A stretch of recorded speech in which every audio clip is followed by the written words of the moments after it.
omwene nakale pamwe naave etumwalaka.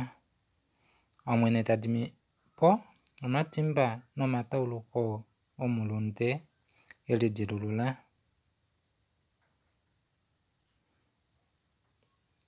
Omwene otati ngaa, tala ngenge pena omulunde nomulinyateki moshigwana oshiliteki Kalunga ndele ahala okushiiva mwene nokulongela Kalunga nokukakama, ye neli aluluke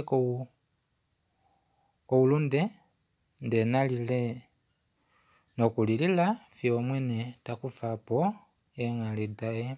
Shaashi mokulila otelilile mwene nongenda yomwene otayi gwile kombanda yaye, osheshi Kalunga okweyadi olukeno.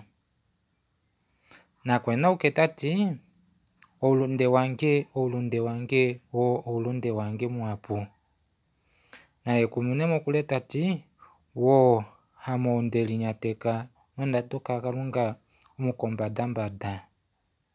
Amo ndelininga mwene omuhuunini nowanafangwa koifitu kutya aishe omofuka. Nelidenge monulo tati wo hame omuti wakukuta, Kalunga omushiti omufuda ouli peni oove ndahala. Omwene okwayadi efilo ongenda iyatongola, outayi kuye nomutima wapombauka melidjilululo itemu taataa. Omwene nekuyambeke.